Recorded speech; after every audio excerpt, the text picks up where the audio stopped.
நம்ம polar fish breed ஆகி கிட்டத்தட்ட 1.5 மாதத்துக்கு மேலே ஆச்சு. ப்ரீட் ஆன அப்புறம் நம்ம இது வரைக்கும் டப்பை க்ளீன் பண்ணவே இல்லை. இப்போ டப் பார்க்குறதுக்கே அழுக்காக ரொம்ப கேவலமாக இருக்குது. அதுக்கு டெய்லியும் 3 வாட்டி ஃபீட் பண்ணுவேன். தண்ணி மட்டும் வீக்லி ஒன்ஸ் கொஞ்சம் சேஞ்ச் பண்ணுவேன். இதில் எவ்வளோ ஃப்ரைஸ் இருக்குன்னு கூட எனக்கு தெரியலை. அதனால் இன்றைக்கி நம்ம இந்த டப்பை க்ளீன் பண்ணி எவ்வளோ ஃப்ரைஸ் இருக்குன்னு சொல்லி கவுண்ட் பண்ணி பார்க்கலாம். இப்போ நீங்கள் பார்த்தீங்கன்னாலே உங்களுக்கு நேரமே இருந்ததுக்கும் இப்போ உள்ளதுக்கும் நல்ல டிஃப்ரென்ஸ் தெரியும். நேரமே இந்த டப்பு ஃபுல்லாகவே அழுக்காக இருந்தது. இப்போ நம்ம டப்பை க்ளீன் பண்ணியாச்சு. சரி வாங்க, இனி டப்பை பழையது மாதிரி இருந்தது மாதிரியே ரீசெட் பண்ணலாம். ஃபஸ்ட்டு பானை இருந்தது மாதிரி அப்படியே அதை வச்சேன்.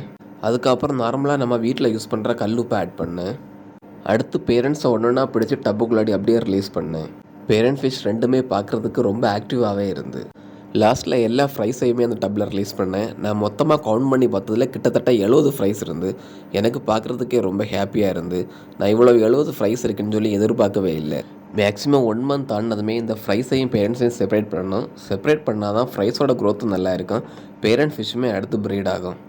ஆனால் நான் எல்லாத்தையுமே சேர்த்துட்டு வளர்க்கலான்னு தான் இப்போதைக்கு பிளான் பண்ணியிருக்கேன். கண்டிப்பாக கொஞ்ச நாள் தாண்டி இந்த ஃப்ரைஸோட க்ரோத் எப்படி இருக்குன்னு சொல்லி நான் கண்டிப்பாக அப்டேட் பண்ணுறேன். இந்த கப்பி ஃபிஷ், மொழி ஃபிஷ் எல்லாம் வளர்த்து போர் அடித்தவங்க கண்டிப்பாக இந்த போலார் பேரட் ஃபிஷ்ஷை ட்ரை பண்ணி பாருங்கள்.